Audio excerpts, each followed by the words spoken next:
बीच में है।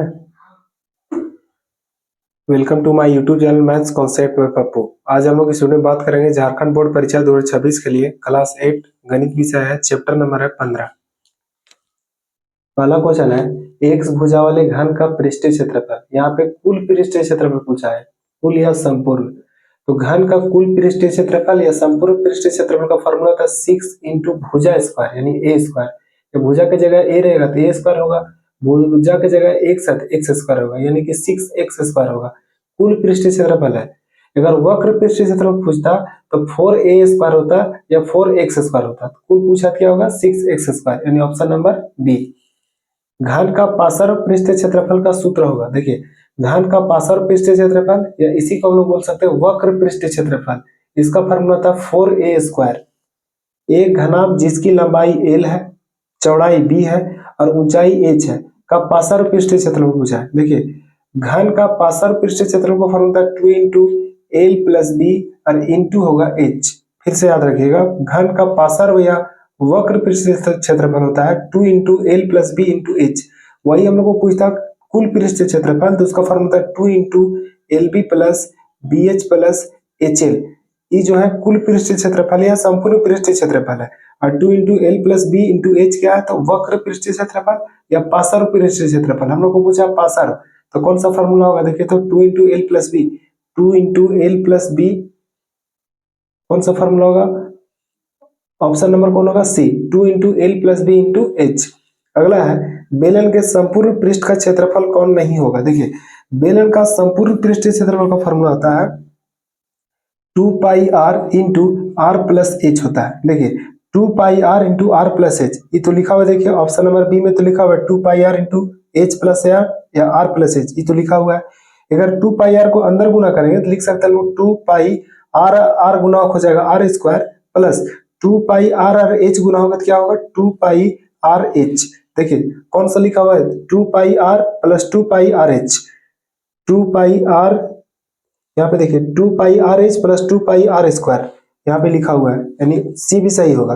और अगर देखा जाए कि 2 पाई को रहने देते हैं और आर को अंदर गुना करते हैं, देखिए 2 पाई बाहर रहेगा, आर को अंदर गुना करेंगे, 2 पाई को बाहर रखते हैं, आर को अंदर गुना करेंगे, आर आर क्या हो जाएगा तो आर स्क्वायर, आर और एच गुना होकर क्या हो जाएगा आर एच। देखिए ऑप्शन नंबर डी भी होगा लेकिन ऑप्शन नंबर ए नहीं होगा। हम लोग को जो पूछा है कि बेलन का कुल पृष्ठीय क्षेत्रफल क्या नहीं होगा, तो ऑप्शन नंबर ए नहीं होगा, बी सी और डी होगा। बेलन का आयतन कौन सा होगा। यदि बेलन का ऊंचाई दिया हुआ h और त्रिज्या दिया हुआ r, तो बेलन का आयतन का फॉर्मूला होता है पाई आर स्क्वायर एच। कौन सा फॉर्मूला होगा pi R square H, option number कौन होगा सी। शंक्वाकार आकृति का उदाहरण है। देखिए ईंट जो होता है वो तो शंक्वाकार नहीं होता है। पुस्तक का एक पृष्ठ यानी पुस्तक का जो पेज है वो भी शंक्वाकार नहीं होता है। जो जोकर का जो टोपी है वो होता है शंक्वाकार, जोकर का टोपी या फिर जो बर्थडे का टोपी होता है वो भी होता है शंक्वाकार। ऑप्शन नंबर कौन होगा सी। 600 सेंटीमीटर स्क्वायर कुल पृष्ठीय क्षेत्रफल वाले घन का भुजा होगा। देखिए घन का कुल पृष्ठीय क्षेत्रफल दिया हुआ 600 सेंटीमीटर स्क्वायर और घन का कुल पृष्ठीय क्षेत्रफल का फॉर्मूला क्या होता है तो 6l स्क्वायर होता है यानी 6 इंटू भुजा स्क्वायर बराबर क्या दिया हुआ है तो 600 सेंटीमीटर स्क्वायर दिया हुआ है। यहाँ पे 6 गुना में उधर जाकर क्या होगा तो भागा में होगा एल स्क्वायर बराबर 600 बटा 6। इसे काटेंगे कितना बार कटेगा 100 बार में, तो स्क्वायर हटाएंगे तो उधर क्या होगा रूट अंडर, तो एल बराबर होगा रूट अंडर 100। क्या होगा तो एल बराबर 10 सेंटीमीटर। एल क्या है तो घन का भुजा है। ऑप्शन नंबर कौन सही होगा ऑप्शन नंबर बी। 9 सेंटीमीटर भुजा वाले घन का आयतन क्या होगा। देखिए घन का भुजा दिया हुआ है 9 सेंटीमीटर और घन का आयतन का फॉर्मूला क्या होता है, घन का आयतन का फॉर्मूला होगा भुजा का होल क्यूब, भुजा का होल क्यूब।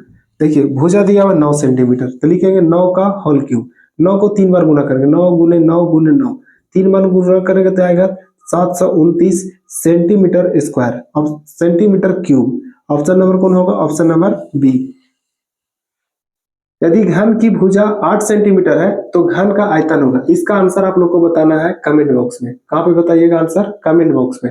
इसलिए कि जो क्वेश्चन नंबर 8 था और क्वेश्चन नंबर जो 9 है एकदम D2 क्वेश्चन है। क्वेश्चन नंबर 8 में भुजा दिया हुआ 9 और क्वेश्चन नंबर 9 में भुजा दिया हुआ 8, फार्मूला वही लगेगा। फार्मूला क्या लगेगा भुजा का होल क्यूब। खाली गुना आप अच्छा से कीजिएगा, भुजा का होल क्यूब। आंसर क्या आएगा? तो सेंटीमीटर क्यूब आएगा। कौन सा होगा? ए होगा, बी होगा, सी होगा, डी होगा? आपको आंसर इसका कमेंट बॉक्स में बताना है। अगला क्वेश्चन है, एक बेलन की त्रिज्या 14 सेंटीमीटर तथा ऊंचाई 10 सेंटीमीटर है। देखिए बेलन की त्रिज्या आर कितना दिया हुआ है? 14 सेंटीमीटर। ऊंचाई कितना दिया हुआ है? 10 सेंटीमीटर। तो बेलन का वक्र पृष्ठीय क्षेत्रफल पूछा है, तो बेलन का वक्र पृष्ठीय क्षेत्रफल का फॉर्मूला आता है 2 पाई आर एच। 2 रहने देते हैं, पाई का वैल्यू क्या है? 22/7। आर यानी त्रिज्या कितना दिया हुआ है? 14 सेंटीमीटर। एच यानी ऊंचाई कितना दिया हुआ है? तो 10 सेंटीमीटर। देखिए यहाँ पे लिखा हुआ है, 7 से कटेगा 2 बार में। देखिए क्या बचा हुआ है? 2 गुने 22 गुने 2 गुने 10, इसे गुना करेंगे। 2 22 और 2 गुना होकर क्या होगा? 88 गुने क्या होगा? 10, इसे गुना करेंगे तो आएगा 880 centimetre square. Option number b. अगला क्वेश्चन है, त्रिज्या 14 सेंटीमीटर तथा ऊंचाई 10 सेंटीमीटर वाले बेलन का आयतन होगा। देखिए पहले 10 नंबर का क्वेश्चन जैसा ही है, लेकिन इसमें हम लोग को पूछा था बेलन का वक्र पृष्ठीय क्षेत्रफल, यहाँ हम लोग को पूछा बेलन का आयतन। तो बेलन का आयतन का फार्मूला हम लगाएंगे, फार्मूला था पाई आर स्क्वायर एच। पाई का वैल्यू कितना होता है? 22/7। आर यानी कि त्रिज्या कितना दिया हुआ? देखिए तो त्रिज्या दिया हुआ है 14 सेंटीमीटर, तो आर स्क्वायर है तो 14 गुने 14 होगा। एच यानी ऊंचाई दिया हुआ है 10 सेंटीमीटर, इसे हम लोग काटेंगे, 7 से काटेंगे तो 2 बार में। 22 और 2 गुना होकर कितना होगा? देखिए तो 22 दूनी होता है 44, गुने होगा 14 और गुने होगा 10। देखिए ध्यान से, अगर इसे पूरा हम लोग गुना नहीं भी करेंगे तब भी हम लोग चेक कर लेंगे, क्योंकि 44 14 और 10 को गुना करेंगे तो इसका इकाई स्थान पर क्या आएगा? 1 0। देख लेते हैं, पहला ऑप्शन है इसका इकाई स्थान पर 6 है, गलत हो जाएगा। दूसरा जो ऑप्शन है 61 60 है, यानी इसका इकाई स्थान पर 0 है, तो हो सकता है कि बी होगा। 30 80 यानी इसका भी इकाई स्थान पर 0 है, तो हो सकता है ऑप्शन सी होगा। लेकिन ऑप्शन डी तो होबे नहीं करेगा, क्योंकि इसका इकाई स्थान पर 8 है और होना क्या चाहिए हम लोग को? 0। देखिए अब हम लोग थोड़ा सा आगे कैलकुलेशन करेंगे, मतलब दहाई अंक निकालेंगे।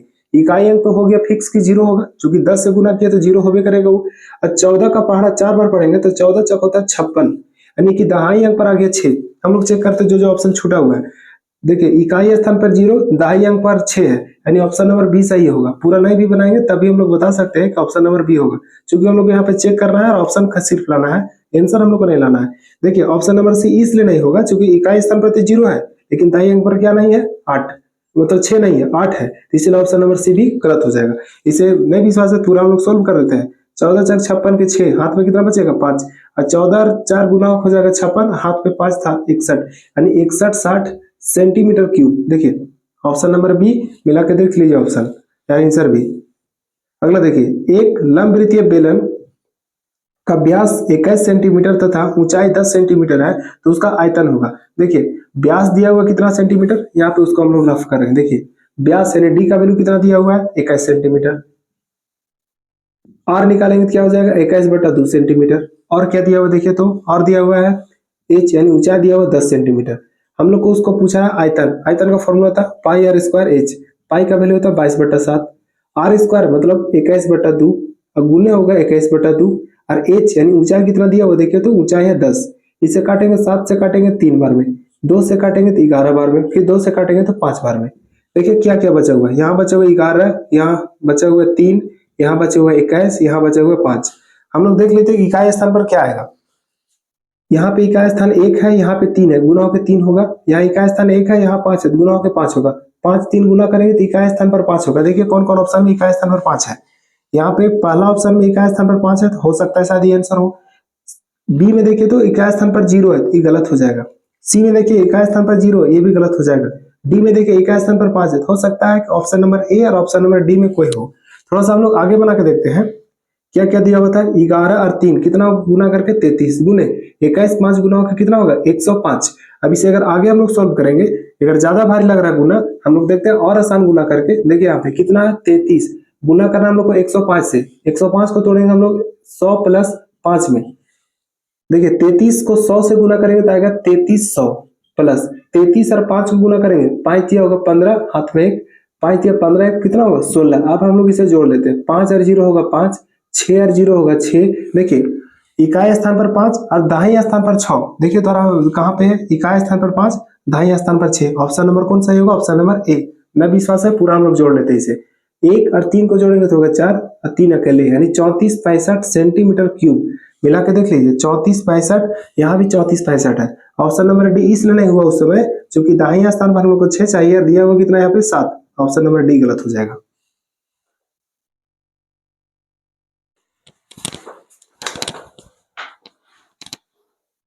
अगला क्वेश्चन है, एक घनाभाकार बॉक्स की लंबाई दिया हुआ है L, चौड़ाई दिया हुआ है B और तथा ऊंचाई दिया हुआ है H।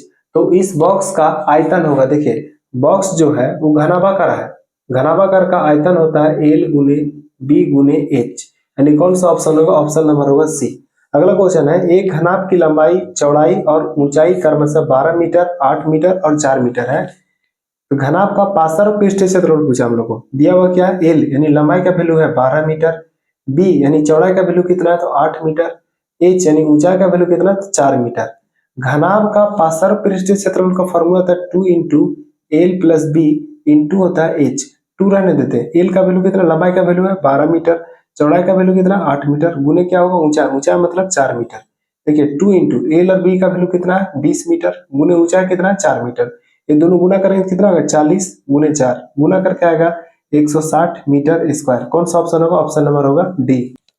अगला क्वेश्चन है, 8 मीटर लंबा 6 मीटर चौड़ा तथा 3.5 मीटर ऊंचे घनाभ का आयतन होगा। घनाभ का आयतन का फॉर्मूला होता है एल गुने बी गुने एच, यानी लंबाई गुने चौड़ाई गुने ऊंचाई। एल मतलब लंबाई कितना है तो 8, चौड़ाई कितना है तो 6 और ऊंचाई कितना है तो 3.5।